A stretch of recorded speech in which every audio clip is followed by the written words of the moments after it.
Salut à tous, je suis Naïm Terrache et bienvenue dans La Grande Évasion. Ici, on vise la liberté financière sous toutes ses formes, on parle investissement, business, argent et développement. Si toi aussi tu veux t'évader de la routine et de ton boulot un jour, assieds-toi confortablement, on avance ensemble. Ce que je vais vous proposer est à la fois extrêmement lucratif et extrêmement risqué. T'as décidé de jouer le tout pour le tout, de ramasser le paquet et de te tirer à Vegas, c'est ça? Non, c'est un petit peu plus compliqué que ça.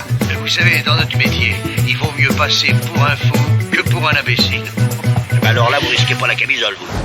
Bonjour à tous et bienvenue dans La Grande Évasion. Aujourd'hui, j'ai discuté avec Michael Zonta, cofondateur d'investissementlocatif.com, qui a su transformer sa passion pour l'immobilier en une entreprise florissante. En partant de zéro, il a su bâtir un patrimoine impressionnant de plus de 25 millions d'euros, preuve de son expertise et de sa maîtrise du domaine. Avec investissementlocatif.com, Michael a créé une plateforme unique offrant un service d'investissement locatif clé en main aux particuliers, se positionnant ainsi comme un leader incontesté en France. Sa vision et son approche innovantes ont permis à de nombreux particuliers de devenir propriétaires sans effort financier, révolutionnant ainsi l'accès à l'investissement immobilier. Dans cet épisode, on plonge dans l'univers de Michael, explorant les secrets de son succès, ses stratégies d'investissement et la façon dont il a su identifier et saisir les opportunités dans un marché en constante évolution. Voici Michael Zonta dans La Grande Évasion. Michael, bienvenue dans La Grande Évasion. Merci beaucoup. Merci d'avoir pris du temps pour être là, être sur ce podcast. Ça fait longtemps que je te suis, comme je te le disais, et je suis très heureux de t'avoir avec moi parce que tu es quand même t'es un des acteurs importants de notre nouvelle génération. Oui, ça y est, je te donne la responsabilité dès qu'on commence. Pression. Ça va, tu me mets encore dans les jeunes? Bah, il faut quand même, ouais. Si je te mets pas dans les jeunes, je me mets pas non plus dans les jeunes, donc ça risque d'être problématique. Alors, qui tu es pour ceux qui ne te connaissent pas encore? Donc, tu as cofondé au niveau professionnel, tu as cofondé investissementlocatif.com avec ton associé Emmanuel Ravier. Et à titre personnel, tu as investi plus de 5 millions d'euros de patrimoine en quelques années en partant de zéro. Donc, déjà, ça, comme présentation, ça implique pas mal de questions. Tu veux commencer par quel niveau personnel peut-être? Ouais, avec plaisir. Alors, écoute, ça se passe bien parce que maintenant c'est plus. Alors, on va pas pêcher par vanité, mais comme je suis investisseur régulier, on a effectivement avec mon associé de toujours, Manuel, on c'est plus qu'un mariage. Je suis plus engagé qu'avec ma propre femme parce qu'on a eu la chance et la volonté aussi de beaucoup investir dans l'immobilier. Non, on a acheté plus de 25 millions d'euros ensemble d'immobilier là à date. Donc à 55 ans, donc ça fait un petit peu plus de 10 millions, mais au-delà des chiffres. C'est surtout qu'on est des passionnés et drogués d'immobilier. Et on peut commencer, avec plaisir par le perso, qui est vraiment une passion. On est tombé dans la marmite il y a 12 ans de ça. Ouais. On n'en est jamais ressorti. Je suis pas sûr d'en sortir un jour pour plein de raisons, par passion, bien évidemment. Financièrement aussi, je connais pas beaucoup de secteurs qui permettent de s'enrichir de façon quasi sécurisée. On en parlera, mais le risque zéro n'existe pas. Mais en tout cas, on peut le manager dedans. Et ça permet effectivement, c'est pour moi l'immobilier, c'est le réel ascenseur social aujourd'hui qui existe. En tout cas, ça a été un ascenseur social pour moi. C'est un ascenseur social pour une immense majorité de mes clients côté investissement locatif, où on accompagne des investisseurs particuliers pour investir dans l'immobilier locatif sur des produits rentables dans la France entière. On est présent dans plus de 35 villes dedans. Et après, je vais pas monopoliser la parole, j'imagine que tu as quelques questions, mais en tout cas, c'est un réel vecteur de réussite dans le monde d'aujourd'hui. Et donc, j'invite tous ceux qui ont envie de prendre un petit peu l'ascenseur social à s'intéresser à des sujets immobiliers, parce que ça réussit à bon nombre d'entre nous quand ils le font sérieusement. Alors, ouais, n'hésite pas à digresser sur ces sujets-là. C'est aussi pour ça que tu es là, aucun problème. Quand tu dis partir de zéro et ascenseur social, ça me parle beaucoup, surtout dans la société dans laquelle on vit aujourd'hui, qui est très différente de celle où on a pu grandir, par exemple. Quand tu es parti de zéro, donc tu n'avais aucun bien immobilier, Non. comment t'as fait concrètement? Pour Ouais, ceux qui non, je suis nous écoutent. parti de zéro et même un petit peu moins que zéro parce que j'avais un prêt étudiant à 30 ou 35 ans. J'ai fait l'EDEC Business School Ouais. dedans pour lequel j'avais pris un prêt étudiant pour pouvoir à la fois et payer, avoir un fonds pour les études, la vie de tous les jours. Je viens de la classe euh, moyenne, strictement traditionnelle. dedans, et j'avais envie effectivement d'un petit peu plus grand. J'avais de l'ambition dedans, d'arriver à effectivement pouvoir très bien gagner ma vie, pour avoir un patrimoine immobilier. On est tombé, je dis on parce qu'on se connaît depuis 15 ans avec Manuel, donc on a vraiment débuté ensemble. On est tombé dedans vraiment et complètement par hasard. Au-delà de l'immobilier, on avait envie d'entreprendre déjà au tout début. On s'est connus, pour la petite anecdote, parce que ça fait souvent sourire. J'avais une compagne à l'époque, alors j'étais jeune, on s'est connus, on avait 16 ou 17 ans avec Manuel. C'était une famille de 4 sœurs. Dedans, le père était ingénieur, donc autant dire qu'il ne pouvait pas en placer une à la maison, sans faire cliché, mais il était entouré, tous les hommes et les pères de famille qui ont eu des filles, je pense, comprendront. Donc il avait autour de la table sa femme, 4 filles, profil ingénieur, donc pas profil plutôt introverti dedans. Donc il m'a vu arriver dedans. Il m'a par la suite très bien accueilli, mais au début c'était un profil plutôt réservé. Et ensuite j'ai connu Manuel parce qu'il est arrivé aussi, il sortait donc avec l'aînée de ses 4 sœurs et moi, je sais plus comment on dit, avec la numéro 2 sur les 4. Et donc on était content de se voir arriver parce qu'on était un petit peu isolés en tant que mec dans la famille, et le père il nous avait très bien accueillis, hein, mais c'était pas un grand bavard dedans. Et on a commencé comme ça à sympathiser. L'anecdote a fait que le grand-père de cette famille-là avait débuté, qui a été très inspirant pour nous. Déjà parce que c'était un homme profondément bienveillant dedans, avec lequel on avait sympathisé, parce qu'on est resté 4-5 ans avec les jeunes filles en question à l'époque. Et il avait une entreprise de plomberie. Il était plombier à la base, hein. Plombier à la base, entreprise de plomberie. C'était devenu une très très grosse entreprise, jusqu'à plus de 200 salariés dedans. Et c'était un entrepreneur passionné de plomberie. Et ça nous a énormément ouvert les yeux, énormément donné envie d'entreprendre. D'ailleurs, il y a une noblesse qui est en train de revenir sur tous les métiers manuels aujourd'hui. Autant dire qu'il y a 10 ans, ou il y a 15 ans, ou il y a 20 ans, c'était pas forcément le cas. C'était plutôt, on poussait les gens à faire au max des études. Et aujourd'hui, on se rend compte qu'un plombier, zéro difficulté d'avoir des clients, gagne hyper bien sa vie, peut construire, et c'est l'exemple, une entreprise de plus de 200 salariés, donc vraiment un empire à ce niveau-là. Être profondément, en tout cas dans le personnel, gentil et bienveillant. Et il y a eu un aspect financier, surtout à chaque fois qu'une de ces petites filles ou petits garçons avait, parce qu'il avait plusieurs enfants, 18 ans, en fait, il leur offrait déjà un chèque de 15 000 euros à placer dedans. Et tous les ans, et c'est ça que j'ai trouvé merveilleux, parce que le chèque, bon, s'il a l'argent, il peut, mais c'est pas forcément ça qui fait rêver. C'est plus déjà, effectivement, il donnait un coup de pouce. Tous les ans, il emmenait sa famille en vacances. Autant dire qu'il avait une grande famille. On parle de 30-40 personnes, hein, avec les conjoints, etc. Il emmenait tout le monde au Club Med ou ailleurs. Donc c'était une certaine somme, j'imagine.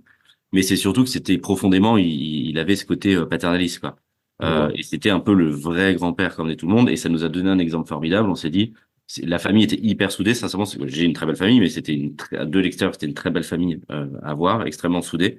Et ça nous a donné un exemple d'un entrepreneur qui avait réussi financièrement, mais surtout qui mettait cette réussite vraiment dans la bienveillance, au service des autres, de ses petits-enfants, pour emmener tout le monde en vacances une fois par an à l'autre bout du monde et créer un vrai socle familial. Ça nous a énormément inspiré. Et du coup, quand on s'est, pour des raisons bien évidemment totalement diverses, lui et moi séparés des jeunes filles en question, on s'est dit on va se lancer dans l'entrepreneuriat dedans. Qu'est-ce qu'on va faire? Et en fait, à chaque fois qu'on avait discuté avec un entrepreneur, que ce soit lui, que ce soit d'autres entrepreneurs, puisque lui, sur son entreprise de plomberie, avait acheté les murs de sa société. Il avait donc un très très grand entrepôt et bureau. Il avait revendu sa société de plomberie. Et en fait, il touchait toujours les rentes et les loyers de cet entrepôt qui était colossal, hein, dedans. Plus, il avait acheté au-delà de ça beaucoup d'immobilier. Et dès qu'on discutait avec un entrepreneur, peu importe son secteur d'activité, à chaque fois, il parlait d'immobilier. À chaque fois, on revenait à la source. Soit il avait acheté ses murs, soit il avait acheté ses bureaux, soit il avait acheté des apparts, soit il avait acheté des immeubles. Et en fait, on s'est dit, on va aller vraiment en tant que novice à la source de ce phénomène. Qu'est-ce qui fait que tous ces gens qui sont entrepreneurs achètent, détiennent, conservent de l'immobilier? Et on a débuté hyper modestement. On n'avait pas de sous, hein, de toute manière, donc il n'y avait pas le choix.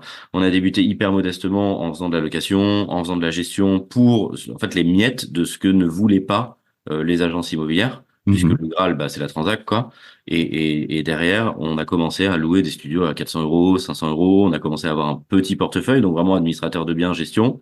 Et puis après, on a commencé à remonter, en fait, et toute notre vie entrepreneuriale jusque-là était ça. On a fait que remonter la chaîne et quelque part la création de valeur en tant qu'entrepreneur. On a Ouais. commencé à hyper bien maîtriser déjà le prix de location. À l'époque, on a débuté à Paris, de connaître parfaitement le prix de loc à Paris. Et puis après, c'est de la chance et ou des rencontres. Je suis encore à cheval étudiant quand on démarre. C'est aussi le synonyme souvent des entrepreneurs et le symptôme, c'est qu'on a toujours beaucoup travaillé. Donc j'ai commencé à créer la boîte quand j'étais encore étudiant à l'EDEC pour tester le marché, pour avancer. On avait toujours besoin de développer et de faire quelque chose. Et j'ai discuté à l'époque avec qui était mon prof de finance. Et pour l'anecdote, c'était assez drôle parce que j'écoutais plus grand-chose. On avait 22, 23 ans, j'étais en fin de cursus à l'EDEC.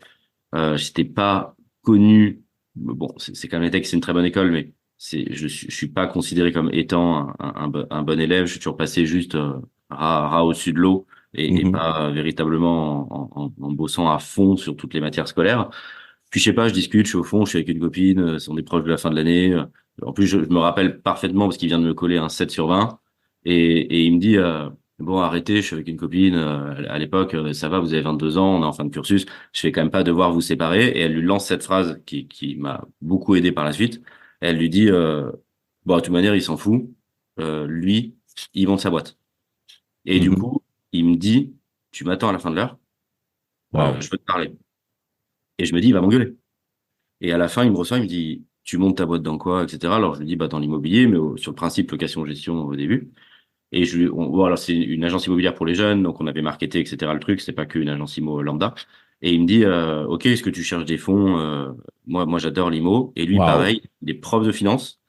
Alors, je vais t'expliquer ensuite l'histoire, mais pour te dire, il a accompagné sur du conseil les gros de l'assurance. Sa spécialité, c'est analyse financière en assurance. Il a été dans les jets avec Claude Bébéar, etc. C'est un vrai mec qui les conseille. Il a été classé dans les tops des analystes financiers.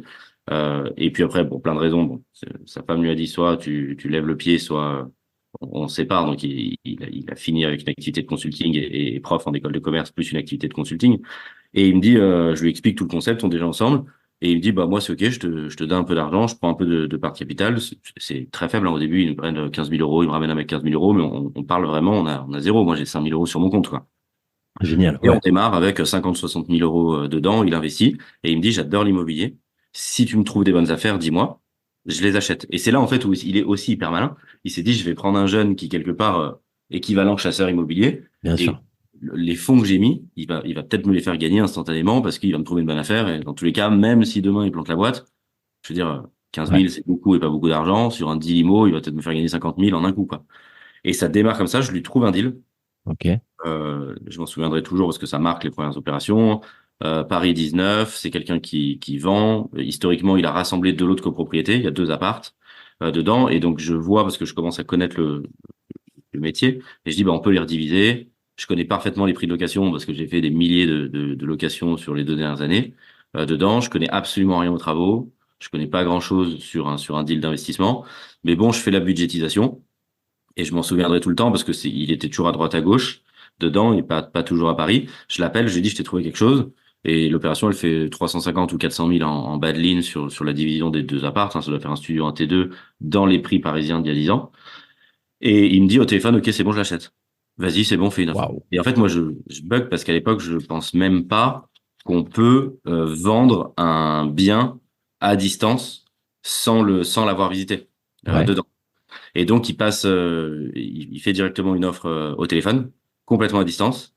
Je lui dis, tu veux pas acheter un œil au deal? Il me dit, est-ce que tu penses qu'il y a besoin que je le fasse? Je lui dis, bah non, alors que t'es pas du tout sûr, mais il y a bien un moment, Bien faut sûr. penser. Dedans, ce qui rétrospectivement reste quand même une somme d'argent qui est assez conséquente pour lui. Et écoute, on fait l'acquisition. Et c'est là pour la première fois que je fais vraiment tout le process qui deviendra ensuite parce qu'on l'a structuré investissementlocatif.com, mais on fait tout le process de A à Z et on s'occupe de l'intégralité. Donc je lui ai sourcé le bien dedans, je m'occupe qu'il devienne propriétaire dedans, je m'occupe qu'il obtienne son financement. Alors il pourrait l'avoir sans moi, mais entre guillemets il a juste pas le temps.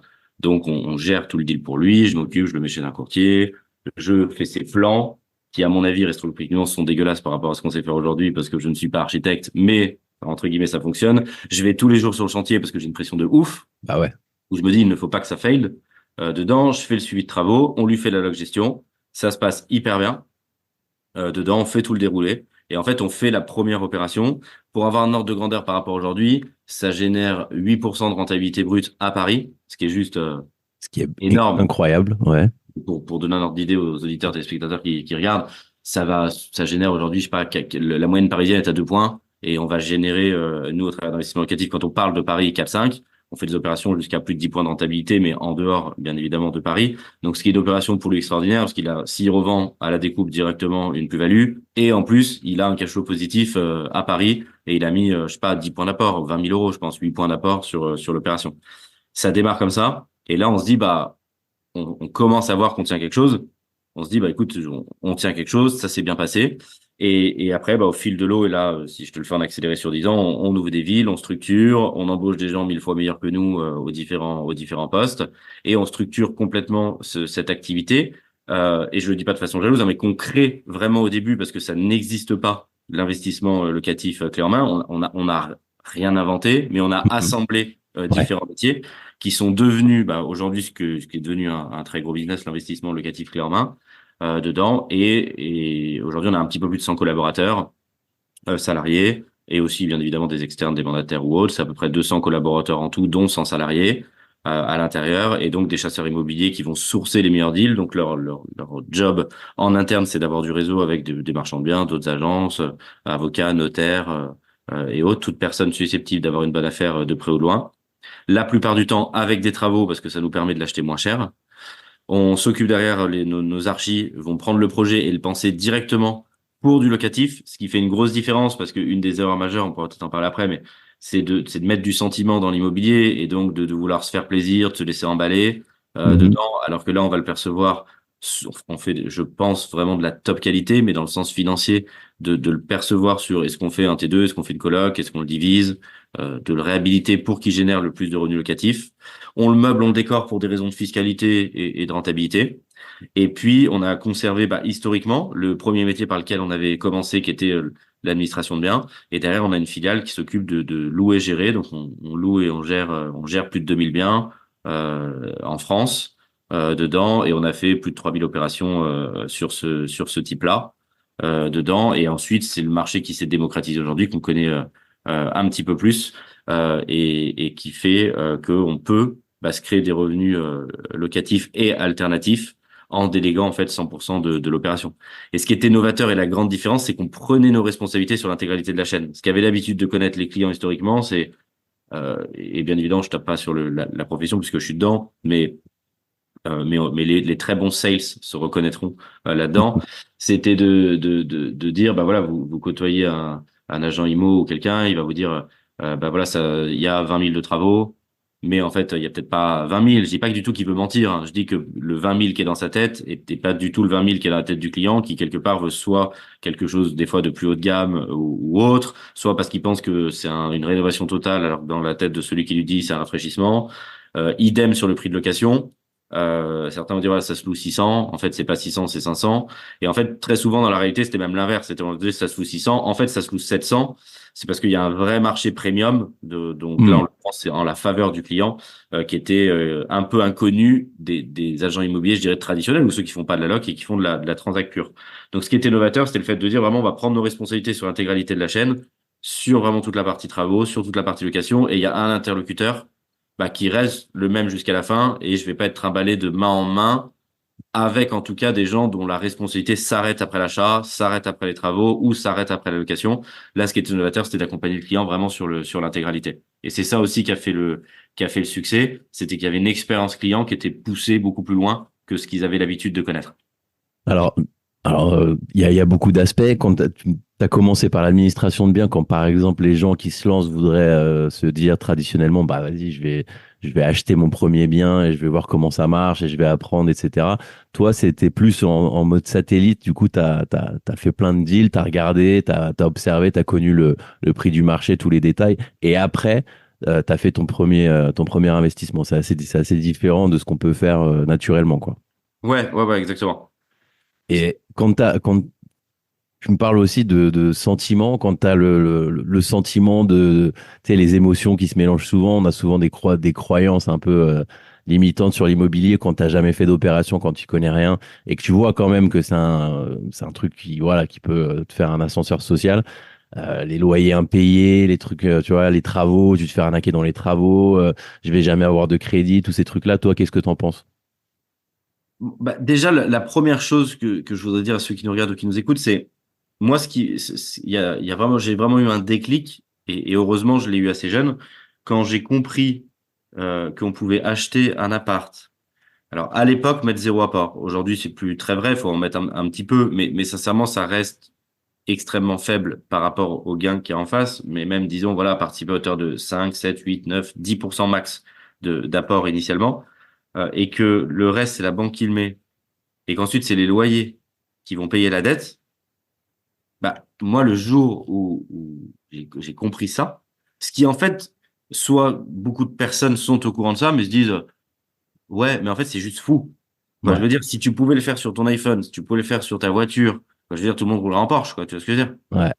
Donc, et pourquoi les gens le font? Alors, ils le font, mais pourquoi ils le font pas autant? Je vois tellement de gens qui se gâchent, qui ont un potentiel de financement, qui sont solvables, soit qui ont acheté un studio alors qu'ils pourraient en acheter 10, soit qu'on n'en même pas acheté dedans.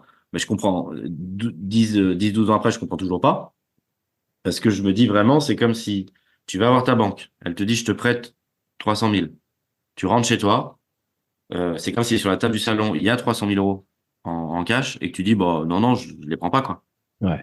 Et alors que très concrètement, tous les jours, tu prendrais un billet sur cette table où il y a 300 000 pour décaler dans ta poche. Le lendemain, tu rentres, tu prends un billet, tu le mets dans ta poche. Ce qui représente juste le remboursement du bien. Et c'est pas toi qui le rembourse, c'est un locataire qui le rembourse. Le jour où j'ai compris ça, j'ai dit, mais pourquoi tout le monde le fait pas et à fond? Et effectivement, comme on est un peu des acharnés, bah, on a poussé la machine au max, juste parce que ça fonctionne et que c'est rentable. Donc, ça, déjà, c'est la première chose. En fait, les gens savent ce qu'il faut faire, mais le font pas. Ouais, Et c'est ouais, là, en ouais. fait, où j'ai un blocage et où j'arrive pas à comprendre au quotidien, dedans. Bah, tu sais que si tu as envie d'avoir un plus gros patrimoine, de gagner plus d'argent, indépendamment de ton métier, fais déjà ça. Si tu fais ça, tu seras plus riche que l'immense majorité des gens. Mais c'est la même chose qu'au 1er janvier, ils vont s'inscrire dans une salle de sport, ils y vont pas après. Donc en fait, la réalité au fond, c'est que tout le monde sait ce qu'il faut faire, mais soit il y en a qui se mentent, soit il y en a qui veulent pas le faire. Et ça me va, je suis OK avec ça. Ouais. Je veux dire, j'ai pas un six-pack, etc. Donc, tu vois ce que je veux dire? Je dis, OK, pourtant, je sais à peu près tout ce qu'il faut faire. Et je le fais pas, donc j'ai pas de problème avec ça, mais on sait ce qu'il faut faire. Après, ce qu'il faut pas, c'est se mentir à soi-même, se dire, ah, j'aurais voulu avoir des apparts, mais c'est dur, je peux pas, etc. Ça, c'est pas vrai. On Alors sait. avec vous, c'est Il faut le simple, faire. c'est ça, concrètement, parce que oui, Ouais, bien sûr. tu me dis, ça a l'air aussi simple que ça. Moi, je demande qu'à y croire. Je suppose que les gens qui nous écoutent et qui n'ont pas de biens savent, comprennent qu'il faut maintenant investir parce que c'est une opportunité, surtout en France où c'est vraiment facile l'accès au crédit, même avec le marché qui est en cours. Avec vous, c'est plus simple. Donc, c'est vraiment genre, tu arrives concrètement avec ton apport et ce que tu veux comme budget. Selon ton budget, vous allez tout sourcer de A à Z, même si j'y connais rien en IMO, même si j'ai pas le temps de le gérer, etc. Ça va être aussi simple que ça. Exact. C'est aussi simple que ça. Ok. C'est aussi simple que ça. Il y a deux choses, je le vois, qui freinent les gens. En un, c'est un peu une. Alors, déjà, juste, je fais une parenthèse. C'est un pays extraordinaire pour lever de la dette, hein. Ouais, C'est la comme je France, ouais. dis. Et en fait, comme on est dans un environnement franco-français, on ne regarde pas ce qui se pratique à côté. Et c'est d'ailleurs pour ça qu'on a 30 à 40% de clients expatriés, les Français de l'étranger, parce que quand tu vis un peu à l'étranger, en tout cas, on va parler du crédit, hein, sur le Mhm. reste, ou des taux d'emprunt, et que tu vois ce qui se pratique, je peux te dire que tu te dis, mais c'est quoi en termes d'immobilier? Ouais, ouais. Pour lever C'est de vrai que la c'est dette, inédit, ouais. pour investir, la France, c'est Dubaï. Et en fait, les gens ne comprennent pas ça parce ils ont soit le fait de se dire je vais payer beaucoup d'impôts. Alors, on va pouvoir parler des différents freins Ouais, après ça, on avec va en grand parler plaisir aussi, ouais. dedans, mais ce n'est pas une formulation, c'est la réalité.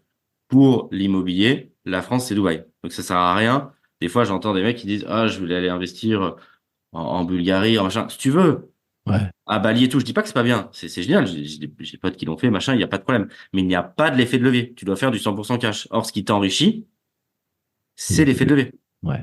Alors l'effet de levier pour ceux qui comprendraient pas encore ce que ça veut dire, etc. On peut leur expliquer, c'est voilà, mettre, comme tu le disais tout à l'heure, mettre un petit apport financier en cash, 5, 10, 10%, et la banque, avec des garanties comme un CDI, donc tout simple, vont vous prêter le reste pour que vous investissiez. Voilà. Et Je l'effet sais de qu'on parlait levier, des c'est dizaines et des dizaines de modèles d'investissement à Bali, à Toulouse, où tu veux, dans les endroits où ça peut faire entre 10 et 20% de rentabilité, donc des rentabilités qui sont plus hautes, mais tu n'as pas cet effet de levier.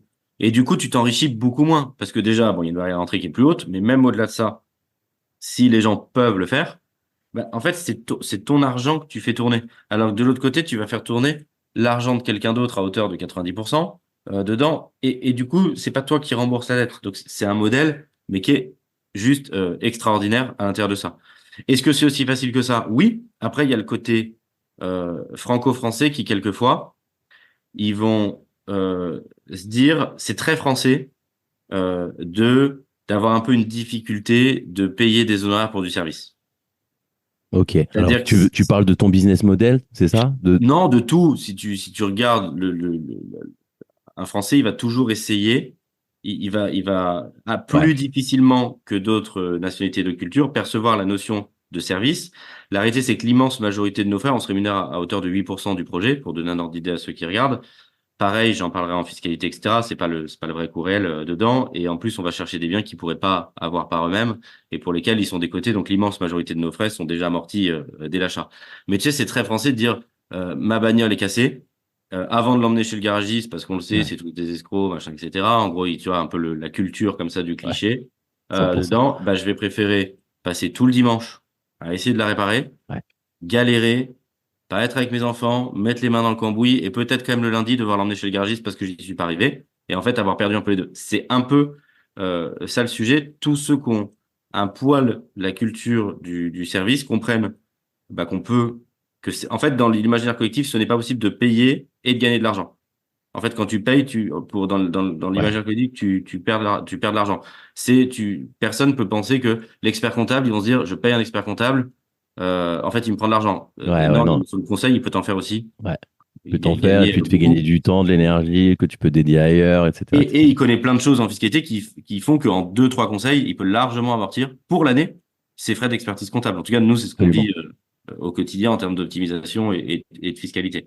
Donc, une fois que tu as compris ça, que tu peux payer du service et quand même gagner, que c'est pas payé au détriment et que le savoir que tu as, il faut accepter de ne pas avoir le même et de se dire, voilà, dans cette thématique, je connais moins et donc celui qui connaît peut me faire gagner du temps et de l'argent. À partir de là, déjà, il y a une bonne disposition pour décupler. Sur les différents freins, dedans, et c'est toujours pareil, c'est énormément une question de savoir dedans. Il va y avoir l'obstacle, il y en a plusieurs, on peut en citer quelques-uns que j'ai fréquemment, tu me diras si c'est ceux auxquels tu penses, mais il y a la peur des impayés, le fait que ça ne paye pas en face. Mhm. En fait, je comprends d'ailleurs toujours pas pourquoi ce frein existe. Il y a des On a statistiques pour ça, hein. Excuse-moi de t'interrompre. Bon, déjà, tu as les assurances anti loyer impayé qui existent, si je me trompe pas. Et puis, tu as surtout des statistiques qui disent que c'est quoi, 1 à 2% des loyers qui sont Ouais, ouais, impayés. c'est entre 1 et 1,2. La conjoncture économique est un peu plus dure, donc je pense que la stat va augmenter un petit peu. Mais au-delà de ça, on a un petit peu plus de 150 biens. Et pareil pour les clients, sur les 2000 qu'on gère, sauf si bien évidemment le client refuse, mais ça coûte 2,5% de faire assurer ton bien. Donc sur une base 1000 de loyer, ça coûte Mhm. 25 euros par mois pour être tranquille. Alors, être tranquille, je creuse toujours dans les détails parce que Bien j'adore sûr, le concret. être payé. Être tranquille, ça veut dire que concrètement, le loyer n'est pas payé par ton locataire le premier mois. Qu'est-ce qui se passe? C'est payé. C'est C'est payé payé. sans condition, sans discussion, Non, non, à sans... partir du moment où il y a l'agrément, c'est sans discussion, c'est payé dès le mois d'après. D'accord, ok. Dedans, quoi. Il y a 20 jours de Ok, ouais, décalage. ouais. Mais payé, Donc ça, non, concrètement, c'est du vent. c'est du vent. Ok, Pour ouais, 25 euros par mois. Donc je me ok. dis, mais je sais pas, 25 euros par mois, 1 euro est 1 euro. Mais dans le mois, Oui, quand tu oui, non, regardes bien la sûr. consommation que tu as, pour 25 euros, tu dors tranquille. C'est un non-sujet C'est un de ces non-sujet. non-sujets. Le deuxième, il y en a encore beaucoup qui disent, voilà, bon, je vais payer des impôts dedans. Et je me souviendrai toujours de cette anecdote. Je discute il y a 5-7 ans avec ça au début où je démarre et je commence à acheter des premiers biens. Et j'ai un ami qui me dit, à cette époque, je sais plus combien ça fait de revenus locatifs annuels, mais je crois que c'est aux alentours de 60-70 000 euros annuels de loyer. Il me dit, à l'époque, il me dit, mais du coup, tu vas payer beaucoup d'impôts. Je Ouais. lui dis, ouais, mais si en même temps j'en gagne, quoi. Le concept, c'est qu'il en reste au milieu. Je lui dis, ouais, mais s'il en reste. Et encore une fois, c'est très français, c'est-à-dire, on ne raisonne pas en réfléchissant par rapport à ce qu'on gagne, on réfléchit en Ouais. raisonnant par Qu'on rapport nous à ce prend, qu'on ouais. donne. Mais déjà, il faut regarder combien il reste dans le gâteau. Et au-delà de ça, est-ce que donc, je sais même pas à l'euro près, mais je pense que sur ma cote-part, je dois avoir entre 7 et 800 000 euros de loyer par an, de revenus locatifs par an. Est-ce que donc, j'ai commencé à investir en 2015. Est-ce que tu sais combien je paye d'impôts liés à mon immobilier par an sur cette base-là? Tu auras un ordre de grandeur de combien je paye Aucune, d'impôts? aucune idée. À ton avis, moins de 100 000 euros ou plus de 100 000 euros? Ah, plus, je dirais plus de 100 000 euros. Ouais. Donc, mon premier bien, je l'ai acheté en 2015 et je n'ai jamais payé un euro d'impôt sur mes revenus locatifs à ce jour. Alors, explique-nous comment, parce que on dirait de la magie, là. Donc, en fait, le mécanisme, et c'est pour ça que tous ceux qui disent, mais tu vas payer beaucoup d'impôts, oui, un jour. Un jour. Mais quand mes biens seront payés, en un, et en deux, bah, je paierai beaucoup, mais j'en aurai aussi beaucoup. Il en restera beaucoup au milieu. Et ce qui est important, et ce que tout investisseur, bien évidemment moi compris, ne veut pas, c'est rembourser une dette et en même temps devoir payer des impôts. Pourquoi? Bah parce que sinon, au milieu va se créer, il y a de fortes chances que se crée ce qu'on appelle un cash flow négatif, c'est-à-dire bah, j'ai remboursé ma dette, mais globalement je suis flat, et là Mhm. j'ai une taxe à payer en plus, un impôt dedans, et donc bah, je dois le payer sur fonds propres, ce qui sur mon modèle ne marcherait pas non plus, hein, à titre perso. Je ne pourrais pas, si je devais payer 300 000 euros d'impôts sur 800 000 euros de revenus locatifs, bah, ça marcherait pas. Je n'aurais pas cet argent, parce que là, je mets l'immense majorité à profit pour rembourser la dette. Comment est-ce que ça marche? Et c'est là où je dis, bah, la France en immobilier, c'est Dubaï, c'est parce que c'est zéro d'impôt. C'est un mécanisme fiscal qui fait que si tu achètes en personne physique ou avec monsieur ou madame, en tout cas en indivision, Ouais. et que tu loues en meublé, le dispositif est extrêmement avantageux puisque 1 euro de loyer va être donc équivalent chiffre d'affaires, va être neutralisé par 1 euro de charge en face. Et qu'est-ce que c'est les charges? C'est par exemple, tu as fait des travaux, bah, 1 euro de travaux au départ va venir neutraliser 1 euro de loyer, 1 euro de notaire à neutraliser 1 euro de loyer, 1 euro de nos frais à neutraliser 1 euro de loyer. Et il y a un dispositif qui est encore plus avantageux, c'est que tu amortis ton bien. Si le bien a coûté 200 000 euros, le calcul est un peu plus complexe que ça, mais c'est pour le synthétiser et que ce soit Mhm. facilement interprétable. C'est comme si les 200 000 euros, ils vont être amortis sur 20 ans, et donc que ça va faire une charge de 10 000 euros par an qui est encore à neutraliser, et ça pendant toute la durée de vie et le cycle de vie du bien et de détention, donc sur cette base de 20 ans. C'est un petit peu plus complexe que ça, mais ça Mhm. revient à ça. Et ça, ce modèle-là, ça veut dire que comptablement, tu es déficitaire. C'est-à-dire que tu as plus comptablement, encore une fois, hein, ça change pas ta trésorerie, mais comptablement, tu as plus de charges, tu crées de la charge plus que les loyers qui sont encaissés. Tu es donc déficitaire comptablement et donc tu n'es pas taxé. D'accord. Donc, tu payes pas d'impôts. OK. Et Et plus tu achètes, alors certains le voient comme un cercle vicieux, d'autres, les vrais investisseurs, vertueux. je pense, le voient comme un cercle vertueux. C'est-à-dire que ça t'incite. En fait, ce qu'il faut bien comprendre sur la logique de l'État, c'est que l'État va fiscaliser et va pénaliser fiscalement la rente. Ouais. C'est-à-dire les investisseurs qui restent immobiles. C'est-à-dire, j'achète un bien, je suis immobile, et en fait, je fais qu'encaisser et je ne fais plus rien sur mon bien. Ça va être pénalisé, pas à échéance d'un an, mais à échéance de environ 10 ans. S'il n'y a pas de mouvement sur 10 ans sur le bien, à cette échéance-là, ça va être pénalisé parce que l'État veut en fait pénaliser la rente. Ce qui Mhm. est valorisé, c'est le mouvement pour que l'économie aussi circule. Le mouvement, ça veut dire que si par exemple j'achète un deuxième bien, on va venir consolider l'ensemble des recettes, mais aussi on va venir consolider les différentes charges, et donc ça va repousser mon imposition. Et donc c'est ça où certains investisseurs comme moi et d'autres le voient comme un cercle vertueux, c'est plus on achète, plus on repousse l'imposition, jusqu'à que le ou les premiers biens achetés bah, soient remboursés. Et Mhm. au bout d'un moment, j'ai de la fiscalité, mais je n'ai plus la dette, donc je peux la payer. D'accord. Et si vraiment on est allergique à l'impôt, parce que je dis souvent, ceux qui sont vraiment allergiques à l'impôt, ils éternuent au moment de recevoir la fiche d'imposition en mai, dedans, bah, ils peuvent toujours le revendre. À partir du moment où ils vont être fiscalisés, l'ordre de grandeur, c'est que sans mouvement, à partir environ de la 10e année, on va être fiscalisé dedans. Si vraiment on en a acheté un et on n'a pas bougé, bah, c'est toujours 10 ans sur, par exemple, 20 ans de prêt, c'est toujours là, environ, pareil, le calcul est légèrement faux parce que l'amortissement n'est pas linéaire, mais on va prendre un Mhm. exemple comme ça. C'est toujours la moitié de l'appartement qui est remboursé sans effort. Sans effort. Et c'est ça Ok. qui est fou. Ouais, donc c'est vraiment, entre guillemets, comme tu l'as dit, c'est de la création monétaire, de la création de patrimoine, comme ça, à portée de quasiment tout le monde. Et sincèrement, c'est à portée de tout le monde pour le faire. Après, pour investir, c'est à la portée de tout le monde. Pour investir correctement et éviter un peu toutes les embûches, tout est possible. Mais effectivement, c'est là où ça peut faire peur, c'est que une erreur dans l'immobilier, Ouais. généralement, ne coûte pas 10 euros.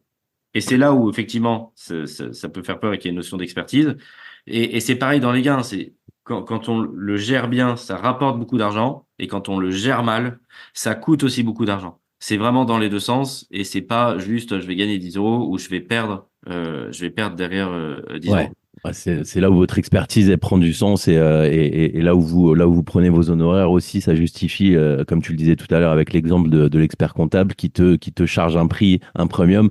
Alors si tu vois que le prix, tu te dis j'ai dépensé de l'argent, mais derrière il t'a fait économiser fiscalement 3 fois, 4 fois, 5 fois ça, quoi. Et il y a des parcours de vie qui sont extraordinaires. Le prof de finance donc du tout Ouais, début, le fameux, je lui ai fait acheter 17 apparts. incroyable. En l'occurrence. Et le plus jeune chez nous a 18 ans en tant que client. Et certains démarrent par une coloc ou même une division. Et je me souviendrai de toujours parce que j'opérais, j'ai débuté, j'ai fait tous les métiers du coup dans ma boîte. Il avait démarré, il avait 18 ans, il signe un premier CDI. Dans la foulée, il achète et on lui avait fait pareil, une division à Paris. Il se retrouvé à 18 ans avec 2 apparts à Paris. C'est juste fou. Je me suis dit, moi, le premier appart que j'ai acheté, je sais pas, je dois avoir 28, 29, je sais même plus exactement en 2015, mais je me suis dit, mais attends, lui, à 18, l'avance qu'il a. C'est ça. Parce que ce qu'il faut pas oublier, c'est qu'il y a une notion de temps. On Ouais, peut acheter la meilleure affaire du monde.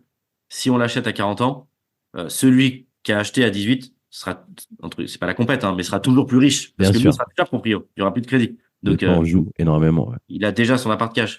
Et c'est ça où je suis vraiment impressionné, c'est que je me plains pas, mais j'ai l'impression d'avoir une génération qui est tellement plus en avance Ouais, ouais, ouais. Je le ressens aussi par, beaucoup, moi. par rapport à quand moi j'ai démarré. Et je me dis, mais ça va être fou.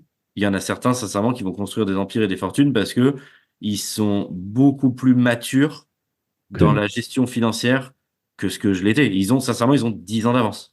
Ouais.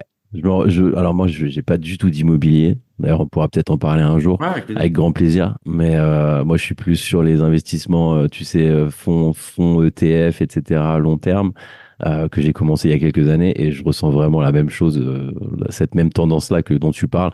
Il y a des petits jeunes qui ont 18, 19 ans, ils ont déjà tout compris. Et c'est beau à voir parce que Très tu te beau. dis, ben voilà, l'avenir est brillant à notre époque. Alors, on n'est pas non plus des super vieux, hein, on est de la génération 80. À notre époque, c'était un peu plus fermé. Tu parlais d'ascenseur social. Aujourd'hui, honnêtement, c'est possible, quoi. C'est possible si tu bosses, tu as un petit boulot, tu économises, tu fais pas trop le con avec tes finances, tu peux avoir ton premier, ton deuxième, ton troisième rapidement, quoi. Ouais, ouais. Et c'est le cas d'une grande partie de nos collaborateurs. Il y a toutes les tranches d'âge dedans. Et il y en a certains qui arrivent. euh, on leur signe un CDI. Hors période d'essai, ils arrivent. Ils disent, vas-y, c'est bon. Banco, Fais-moi un appart et tout. Je démarre banco. Et ils ont beaucoup d'avance. Après, c'est jamais, bien évidemment, trop tard dedans. bien sûr. Mais effectivement, il faut avoir cette notion de temps. De toute manière, l'argent et beaucoup d'argent rapidement, ça existe, mais ça veut dire que c'est corrélé au risque. C'est Bien toujours sûr. pareil. C'est-à-dire qu'il y a une prise de risque qui est extrêmement forte. Donc, si on la remet en perspective par rapport à un risque qui est extrêmement maîtrisé, à mon sens, dans l'immobilier, c'est un des vecteurs d'enrichissement qui est, je pense, un des plus sains, un des plus sûrs et un des plus gros, encore une fois, parce que effet de levier. Ouais. comparativement, il y a plein de manières de s'enrichir, mais comparativement à plein d'autres sources d'investissement, où soit l'effet de levier n'est pas possible, ou soit l'effet de levier est risqué, ou soit l'effet de levier coûte très cher dedans. Après, il n'y a pas une seule stratégie. On sait très bien qu'il faut mixer, il faut pas mettre tous ses œufs dans le même panier dedans, mais ça a énormément de sens d'avoir un portefeuille immobilier. J'ai pas de boule de cristal, mais si on regarde l'historique, les actifs augmentent dans le temps. Bien sûr. Et mon sentiment, c'est que ça augmentera encore de plus en plus fort parce que je pense qu'il y a vraiment un clivage qui est de plus en plus grand entre ceux qui sont passés à l'action, qui ont investi et ceux qui l'ont pas. Et je le dis avec bienveillance et malheureusement, c'est parce que c'est bien évidemment triste, tous ceux qui n'ont pas d'actifs souffriront dans les années à venir. Et on le voit déjà dans un monde à inflation. Bien sûr. Dedans, en 12 ans, je n'ai jamais vu le marché locatif aussi tendu que maintenant. Les revalorisations, tu sais, chaque année, quand on est investisseur immobilier, si ton locataire est en place, chaque année, le loyer il augmente. Avant, on était automatiquement, légalement, tu as le droit de le faire. C'est avec un index, c'est indexé. Il n'y a pas de sens à ne pas vouloir augmenter son loyer, donc la plupart du temps, ça augmente. Avant, on était dans un monde sans inflation. Donc, je te fais simple, les investisseurs immobiliers, c'était 2 € de plus le loyer, on le faisait, mais tout le monde s'en foutait. Personne n'en parlait, parce que bon, 2 € de plus, ça changeait pas par mois, ça changeait pas la face du monde sur ton loyer. Depuis qu'on est dans un monde avec inflation, et c'est pour ça que je dis côté locataire, j'en ai conscience que c'est dur, il y a une vraie réalité. Et là, si on parle côté investisseur immobilier, c'est une vraie opportunité. Parce qu'ils ont même capé la revalorisation des loyers, si je dis pas de bêtises, à 3,6 ou 3,8, j'ai plus le chiffre exactement en tête. Alors on se dit, 3,6 d'augmentation de loyer, bon, je sais pas quoi. Moi, si on me le dit, je dirais, bon, oui, ça veut dire quoi? Annuel, au niveau annuel. Annuel, voilà, est-ce que c'est beaucoup, pas beaucoup, etc. Juste pour remettre en perspective, j'aime bien prendre cet exemple-là. Ça veut dire que sans rien faire, ça te rajoute 2 semaines de loyer en plus par an. Ok. Or, ta dette, elle bouge pas. C'est aussi la chance en France, c'est que si tu dois 1 000 € à ta banque, dans 20 ans, tu lui donneras toujours 1 000 € lors de ta dernière échéance. Sauf que dans 20 ans, les 1 000 € sera que dalle. Oui. Et là, dans un monde à inflation, sans bouger, tu rembourses toujours cette même somme à la banque. Et en 1 an, sans rien faire, tu as 2 semaines en plus de loyer. Ça veut dire qu'en 2 ans, tu as un 13e mois de loyer qui vient d'être créé alors que tu rembourses que 12 mois à ta banque. Je pose la question à tous les salariés, ou même chez les entreprises, il n'y a pas de distinction, mais à tous ceux qui perçoivent un revenu lié à leur travail dedans. Est-ce que tous les 2 ans, vous avez un 13e mois de loyer en plus? Je vous le souhaite. Sûrement une minorité, même plus, quand ils font un drop et une très belle négo, et je le souhaite à tout le monde. Mais sinon, c'est pas grand monde. En tout cas, pas sur ces proportions-là. Tous les 2 ans, tu as un 13e mois de loyer en plus. Dans 4 ans, tu as un 14e mois de loyer, etc. Ouais. Dedans, et tu rembourses toujours la même somme. Ça veut dire que dans le temps, en plus, ton spread, il va augmenter. Et si tu es à l'équilibre, tu vas créer un cash flow, etc., de plus en plus grand. Donc, c'est dur, j'en ai conscience. C'est dur pour ceux qui sont de l'autre côté, qui doivent se loger. Parce que eux, si leur loyer n'a pas augmenté, ils doivent te donner 2 semaines de plus à la fin de l'année dedans. Et c'est rapidement un budget. Et là, encore d'après, encore 2 semaines. Donc, au final, ils t'ont rajouté un mois de loyer. Mais si après on se met côté investisseur, bien évidemment, c'est une aubaine et c'est une chance. Et c'est pour ça que je fais pas de politique, je fais pas d'éthique. Et en plus, c'est mon business, donc je serais très mal placé pour le faire. Mais j'invite tout le monde à se poser la question maintenant, parce que il y a vraiment demain ceux qui détiennent des actifs et ceux qui payent pour ceux qui détiennent des actifs. Alors, je sais pas si tu connais Tony Robbins, qui est un très grand écrivain américain, tu sais, influenceur que tu connais, voilà. Et il parle dans ses bouquins de devenir owner, donc devenir propriétaire donc de son appartement, mais aussi d'actifs divers, tu vois, de la bourse, etc. Et c'est vrai que quand tu le lis, tu te dis, mais en vérité, c'est une décision de passer de locataire à propriétaire dans quoi que ce soit dans les actifs. C'est vrai que c'est juste une décision, quoi. T'as beaucoup plus de possibilités aujourd'hui, notamment avec ton site, naturellement. On va en parler. Mais ouais, j'invite tout le monde à vraiment avoir ce shift mental, parce que tu l'as, on l'a, je l'ai, mais c'est vraiment intéressant de voir que il y a des possibilités de le faire beaucoup plus facilement aujourd'hui. On prend par exemple l'exemple de quelqu'un qui nous écoute là maintenant tout de suite, qui a entre 5 et 15, 20 000 euros de côté qu'il a réussi à épargner. Il va faire son premier investissement locatif avec toi. Au bout d'un an, ça tourne bien, etc. Comment ça se passe? Il va pouvoir directement enchaîner sur un deuxième facilement? Ouais, ça dépendait. Alors, la première chose, c'est il faut toujours finir le premier.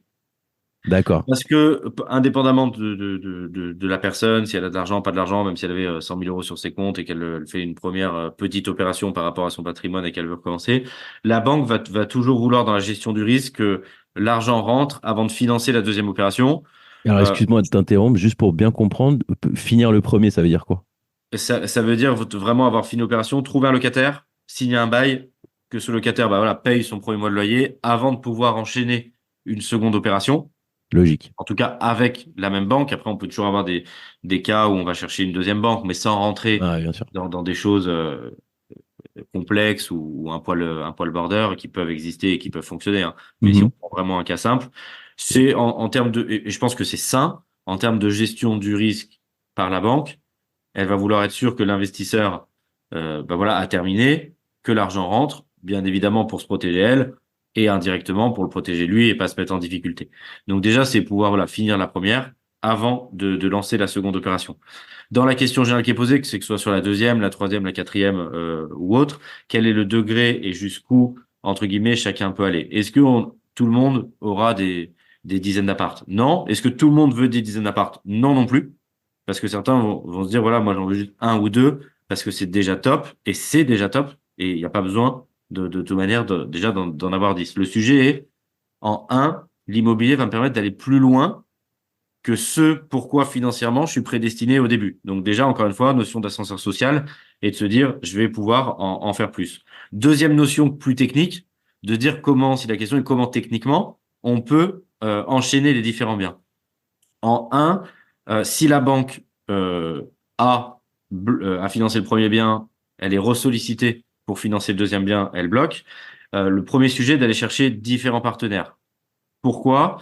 Parce que ce qui est valide dans une banque n'est pas valide dans l'autre. J'ai 9 banques actuellement. Si j'avais demandé tout à la même banque, je n'aurais pas ce patrimoine. D'accord. Alors que dans le cas de figure B, c'est possible.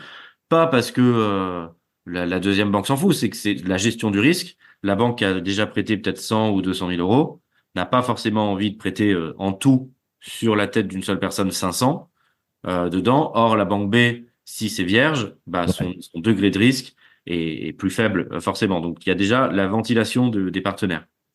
Deuxièmement, il y a la localisation de la banque.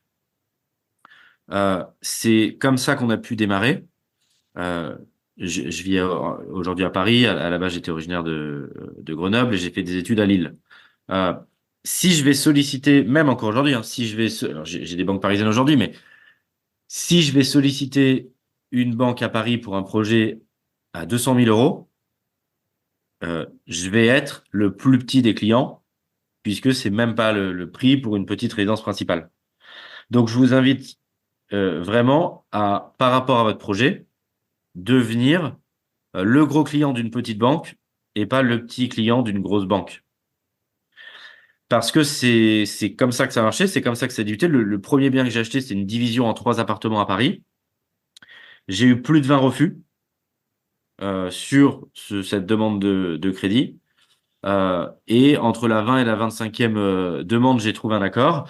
Dans un CIC, dans une ville proche de Lille, mais qui n'est pas dans Lille intramuros, dedans, qui est plutôt une petite ville, Mhm. dedans, et pour lequel cette opération, tout compris à 400 000 euros, je ne sais plus exactement à l'époque, mais l'ordre de grandeur, euh, bah pour eux, était une grosse opération comparativement au prix de l'immobilier et d'une résidence principale là-bas. Donc, c'était intéressant de venir capter un client ici et de pouvoir potentiellement faire l'opération. C'est toujours complètement vrai. En Île-de-France, j'ai une banque à Évry. Bah, c'est pas forcément la banque la plus riche. À Corbeil-Essonnes, c'est pas forcément la ville la plus riche Mhm. dedans, parce que bah il faut arriver aussi à manager ça. Et donc, vraiment, le conseil que je peux donner, c'est d'arriver sur l'opération, et que ce soit une grosse opération dans la banque en question, parce que ce sera beaucoup plus facile et intéressant, en tout cas pour la banque, de financer. Après, pour tous ceux un des troisièmes volets pour continuer à investir dedans, pour tous ceux qui ont un degré d'endettement qui a augmenté à titre perso, c'est de pouvoir acheter ensuite en modèle société. Donc, on peut créer une société pour détenir de l'immobilier. Il y a des formes juridiques de société. La plus connue pour acheter de l'immobilier, mais pas exclusivement, c'est un modèle type SCI, Société SCI, Civile ouais. Immobilière. Donc, l'objet social, c'est de détenir de l'immobilier. Et là, on peut avoir quelques largesses de financement qui s'expliquent par le fait que dans la grille de lecture que va avoir la banque du financement immobilier, elle va le percevoir plus comme le financement d'un business et moins comme un financement qu'on appelle en banque patrimoniale dedans. Et heureusement, parce que sinon, ça voudrait dire que bah, déjà personne ne pourrait avoir plus de 3-4 biens si on faisait des règles de calcul d'endettement standard. Et sinon, ça voudrait dire que dès que je finance un business, le concept, si demain on se dit, viens, on achète un resto ensemble, bah, la banque va regarder notre solvabilité bien évidemment à nous, mais elle va pas se dire c'est nous qui remboursons le crédit du resto. Elle va se dire ce sont les bénéfices et le chiffre d'affaires du resto qui payent le Bien sûr. resto. Ouais. Et c'est exactement pareil quand on fait un achat en société sur l'immobilier. Ça va être, ce sont les loyers de cet immobilier qui vont payer le crédit de cet immobilier comme un business indépendamment, même si bien évidemment ils regardent, mais on regarde quand même toujours qui détient derrière, mais sans se dire que c'est les salaires, Bien sûr. nos salaires qui vont rembourser ça. Donc c'est aussi ce qu'on a fait, euh, puisque j'ai un certain nombre de biens qui est aujourd'hui en société, et aujourd'hui l'immense majorité des biens j'achète sont en société, et l'immense majorité des clients qui ont déjà des biens achètent en société, et tous ceux qui débutent peuvent acheter en personne physique. Mais donc il existe beaucoup de moyens pour ceux qui ont envie de rentrer dans ce monde-là, pour déplafonner ensuite leur taux d'emprunt. Alors tout ça, c'est inclus de ce dont tu parles, là, toutes Oui, ces oui, explications, tout est inclus dans ton service, dans ce que tu proposes avec investissementlocatif.com. tout à fait. Donc c'est Ouais, ouais. vraiment, c'est très, très Non, non, le valorisé parce concept, que, c'est que c'est vraiment du clé en main. ouais, clé en main, Donc, ouais, il n'y a vraiment. pas de choses qu'on ne va pas faire. Il y a juste une chose qu'on peut pas faire, c'est fournir les documents que détiennent nos clients bah, pour obtenir le financement, parce qu'on bien évidemment, bah, il faut donner quelques documents à cette étape-là. Tout le reste, sourcing du bien, acquisition, même qui peut être fait à distance, puisque bah, le Covid nous a beaucoup aidé là-dessus. Les notaires se sont mis à la page. On peut complètement, c'était déjà le cas, mais plusieurs n'étaient pas équipés pour le faire. Et donc post-Covid, ils sont tous équipés. Donc l'achat peut être complètement à distance. On s'occupe de l'entièreté des plans, travaux, ameublement, décoration et location-gestion. Donc à part délivrer les différents documents administratifs du client, l'entièreté est pris en charge. Alors le site, ton site internet est vraiment très bien fait. J'aime beaucoup la clarté, moi, dans la vie en général. Donc quand j'arrive sur ton site, je suis très content. Je vois que tout de suite, tu as le qui, quoi, quand, tu as la présentation de ton équipe, ton histoire, etc. Mais tu as aussi un super truc que j'ai aimé, c'est quel est ton budget, combien tu veux, enfin, tu vois, un espèce de moteur de recherche qui est d'acquisition de leads que tu as monté là-dessus. C'était Ouais. simple de monter ça? C'était une volonté que tu avais toi avec ton cofondateur enfin, vous aviez envie d'avoir un truc simple, clair comme ça? Ouais, parce que en fait, c'est à partir du moment, en fait, l'intérieur de la machine peut être compliqué, mais ce qui rend beau aussi l'expertise, c'est le fait que l'expérience client soit simple. Je prends souvent l'exemple, c'est exactement pareil. Tu prends ton iPhone, c'est hyper simple. Un enfant peut s'en servir, et pourtant l'intérieur est hyper compliqué. Ouais, Mais parce que ça a été pensé, réfléchi, etc. C'est simple. Donc la promesse, c'est ce qu'on veut livrer, c'est exactement la même chose, c'est de se dire, oui, il y a beaucoup d'étapes dans un investissement immobilier. Est-ce que c'est nécessaire?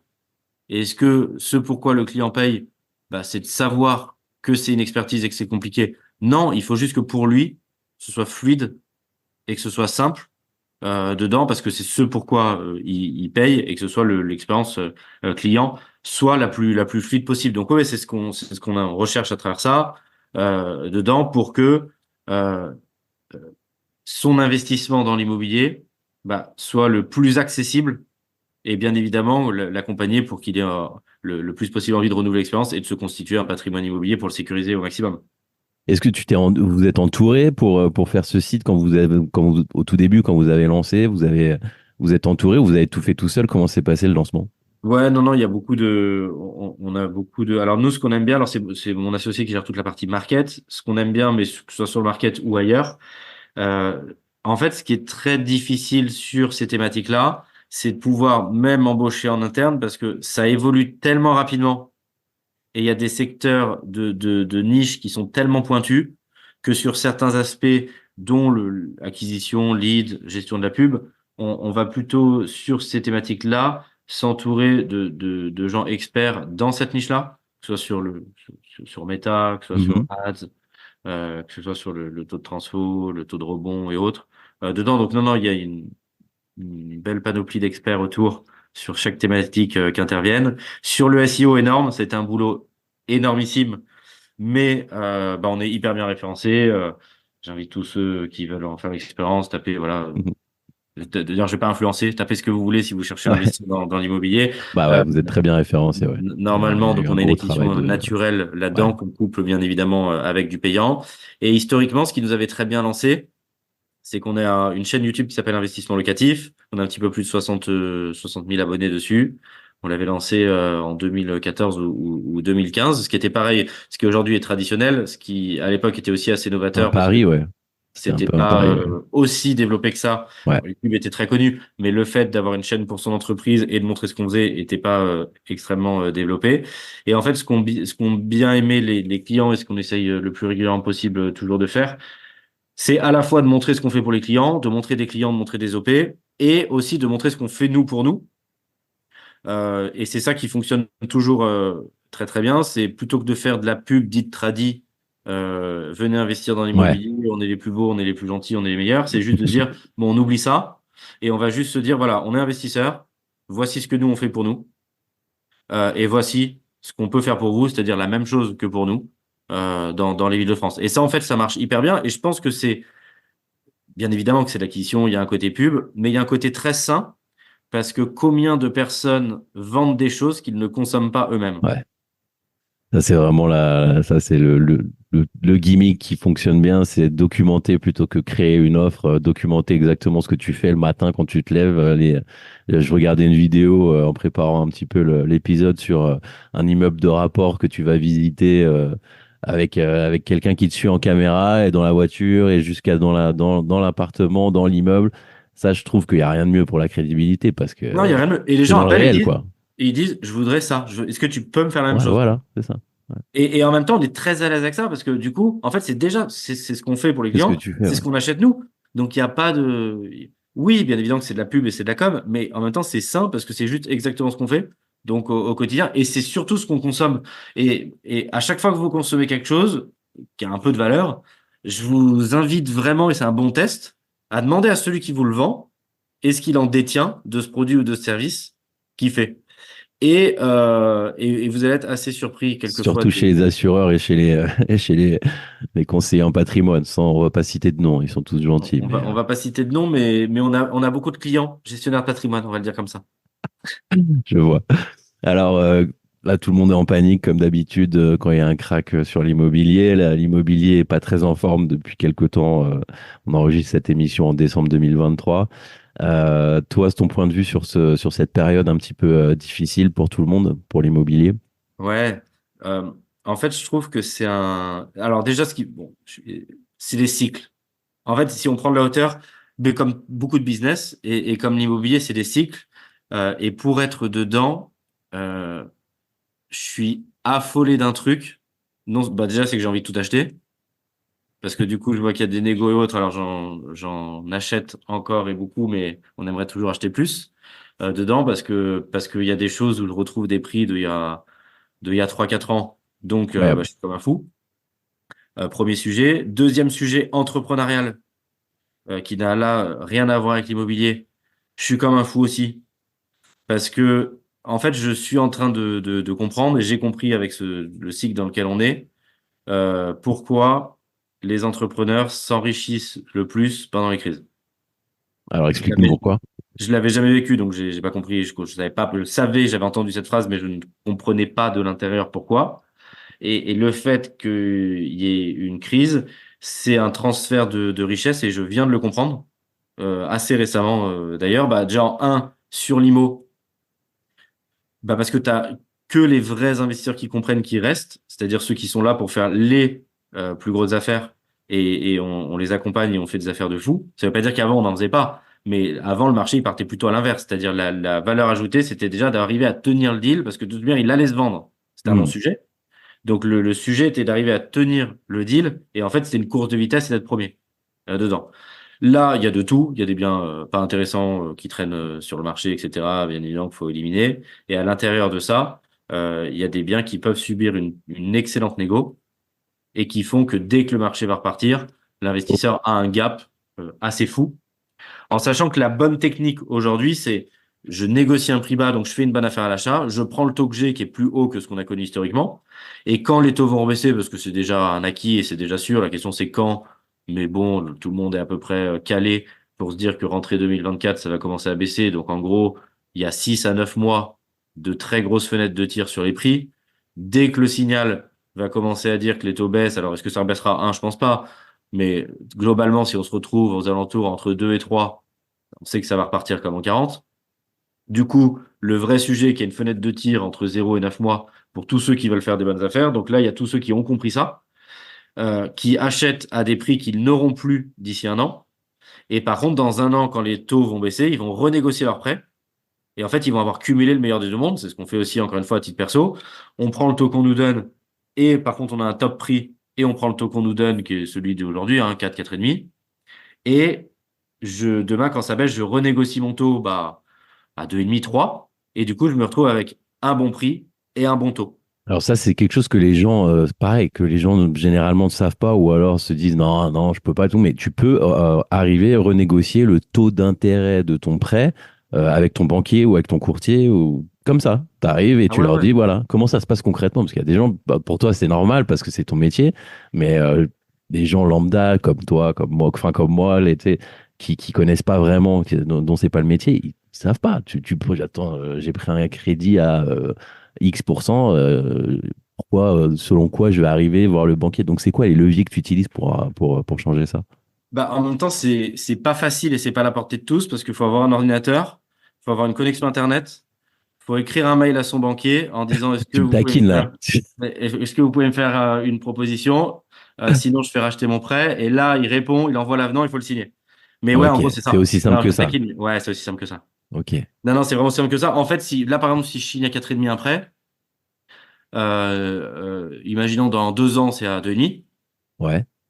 Donc, je l'ai fait sur certains prêts, mais pas beaucoup parce qu'on était en phase de baisse des taux dedans. Mais je l'ai fait, par exemple, sur le bien que j'avais acquis sur les premiers biens, parce que les premiers biens que j'ai signés, j'étais à 2,5, 2,8. Ensuite, les taux ont baissé. Et là, ils augmentent. Donc, la prochaine phase, c'est quand ça va rebaisser qu'on va pouvoir négocier. Donc, la première tranche de biens que j'ai acheté entre 2015 et 2018, en gros, ceux-là, je les ai renégociés. Et ouais, c'est aussi simple que ça. J'avais signé, par exemple, à 2,8. À un moment, les taux, je pense que j'ai renégocié quand c'était peut-être même pas au plus bas, parce que tu sais jamais quand c'est le plus bas, mais j'ai dû renégocier quand c'était à 1,2 par là. Donc, et en plus, avec une banquière avec qui je m'entends excessivement bien. Et je lui ai dit, je lui ai fait un mail, je lui ai dit, voilà, les taux sont à 1,2, celui-là, je l'ai à 2,8. Est-ce que vous pouvez me faire une proposition pour qu'il soit un petit peu plus faible? Et là, je vais donner un conseil que je donne. Il faut d'abord le demander gentiment à la banque avec laquelle on a fait le prêt plutôt que se barrer tout de suite parce que c'est un D'accord. partenaire. Et c'est comme un partenaire. Je Long peux terme. pas les Ouais. trahir. Il faut dire, est-ce que tu peux faire un geste? Et s'il refuse, je pars. Mais il faut pas Ouais, ouais, partir parce que pourquoi partir s'il vous fait confiance? Et bien elle m'a sûr. dit, je sais pas, c'était à 1,2 et elle m'a dit, je peux te le faire à 1,6. Mais donc là, ça a vraiment été ça. Et pourquoi en fait elle dit 1,6? Parce que si je m'en vais, j'ai quelques frais. Quelques frais, c'est 6 mois d'intérêt. C'est capé dans la loi, donc c'est pas très cher.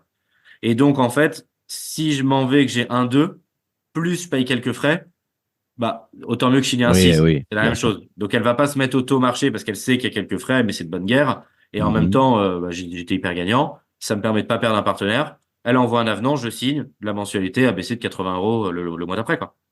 Alors, tout ce suivi-là aussi, tu le proposes via l'administration du bien derrière ou alors comment ça se passe? Si, Non, si moi j'ai un, si moi j'ai un, je prends un appart avec toi, avec investissementlocatif.com et que les taux augmentent ou les taux baissent et que moi toujours j'y connais rien, j'ai mis que mon argent, tu vois, à travailler et tout. Comment je suis au courant de tous ces changements-là? ouais, la renégo du taux, on le ferait pas, tout simplement, pas parce qu'on veut pas, c'est qu'on n'a pas l'info.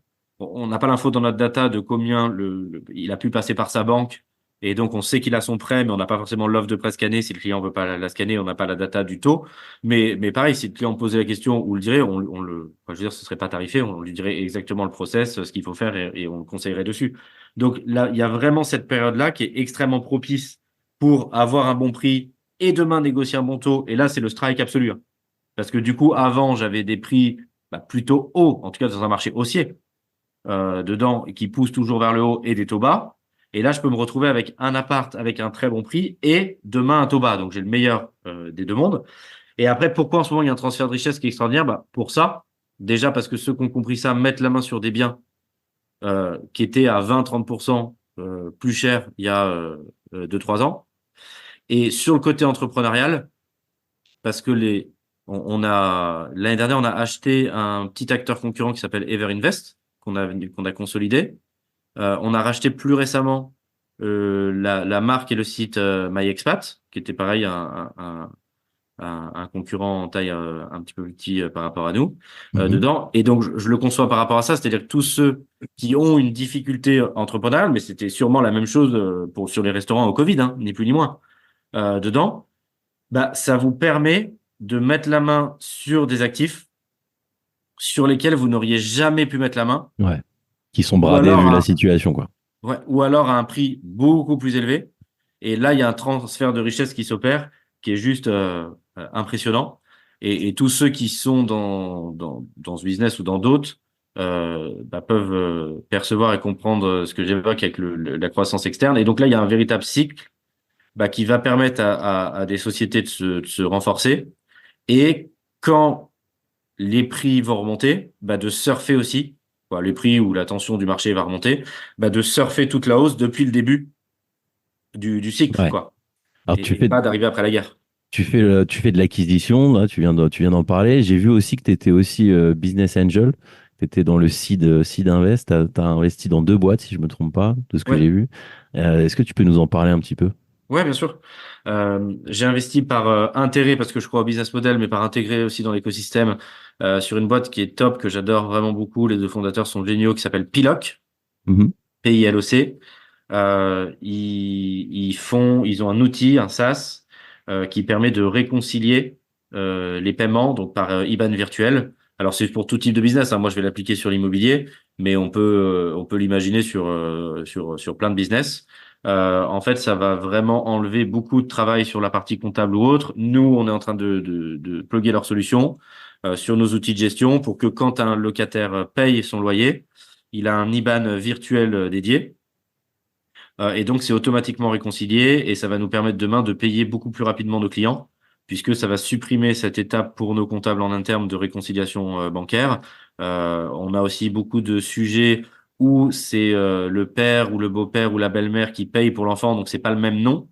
Et du coup, il y a, les comptables doivent chercher qui est, les détails, au trésor, qui a payé pour tel locataire, etc. Dedans, donc ça évite beaucoup de charges en interne, une expérience client qui est plus fluide pour le propriétaire. Du coup, demain, on a déjà une app pour nos propriétaires, mais demain, ce sera en développement. On imaginera pouvoir, mettre un push en temps réel. Vous avez reçu votre loyer, pouvoir le payer plus rapidement, quasiment en temps réel ou à 24 heures, 48 heures après les fonds. Donc, ils font un super taf. C'est un très, très bel outil. C'est une très belle exécution. C'est un modèle SaaS, donc c'est plutôt rassurant. Donc, je pense que ça commence déjà à très bien marcher et je pense sincèrement que ça va cartonner et je leur souhaite. Et le deuxième projet dans lequel on a investi, ça s'appelle Sésame. C'est du leasing immobilier et c'est le fait de pouvoir rendre accessible l'achat immobilier, plutôt en résidence principale, en tout cas sur la V1 de leur modèle, à ceux qui en sont exclus par le crédit et de pouvoir commencer à habiter dans son bien en tant que locataire initialement et ensuite, comme le leasing, d'avoir une option d'achat, de pouvoir l'aider à devenir finançable dans les premières années dedans pour constituer une épargne de sécurité dedans et qu'il puisse devenir acquéreur du bien qu'il aura lui-même choisi alors qu'il était initialement exclu du crédit. Donc la promesse est vraiment est belle parce que ça permet de ramener effectivement des gens vers la propriété. Je l'ai fait vraiment sur l'aspect sentimental de la promesse que je trouve très belle et noble dedans. C'est un petit peu plus récent, donc les résultats, ce sera à voir dans le temps, mais je crois beaucoup au principe et à la promesse. C'est quelque chose que t'aimes, investir dans les startups, dans cet écosystème-là? Oui, mais je resterai dans un écosystème immobilier parce que je veux pas m'aventurer dans des écosystèmes que je connais pas, parce qu'il faut comprendre et connaître, je pense, le business pour arriver effectivement à le percevoir, sinon c'est un peu difficile d'y croire. Et parce qu'encore une fois, j'aime vraiment l'immobilier, donc j'aime cet écosystème dedans. J'aurais moins d'appétence dans d'autres écosystèmes qui me parlent moins. Alors, ouais, malgré, tu m'as dit 25 millions d'euros qui ont été investis en immobilier, tu continues malgré tout d'entreprendre avec des nouveaux projets, toujours des nouveaux objectifs. C'est quoi tes objectifs là pour ta boîte en 2024, 2025? Tu as des horizons, des trucs que tu veux Ouais, partager? depuis le début, on a envie de construire un très beau groupe familial. C'est aussi pour ça que jusque-là, on détient 100% de l'actionnariat. Ce qui est extrêmement rare chez nos confrères dedans. Et c'est aussi pour ça que ça fait plus de 10 ans, parce que c'est plus long que si, bien évidemment, soit on lève, soit on fait rentrer des investisseurs extérieurs. Mais on s'en fout parce qu'on n'est pas pressé, on a une vision long terme depuis le début, qui jusque-là, je dis pas qu'on a tout le temps raison, hein, mais qui jusque-là semble nous donner raison. Et encore plus avec la situation de marché où ça nous permet voilà, d'investir vraiment sur le long terme, même si on est profitable et très profitable, mais de ne pas avoir besoin de l'être pour des investisseurs et de l'être entre guillemets en catastrophe si historiquement on l'était pas. Et nous, ce qui nous anime et ce qui nous fait rêver, c'est de construire un groupe, c'est de faire des projets, c'est de construire une belle entreprise autour de l'écosystème immobilier. Et je pense qu'on s'élargira un petit peu dans cet écosystème de manière à consolider. Et aujourd'hui, ce qui nous anime et ce qu'on recherche beaucoup, c'est à faire de la croissance externe.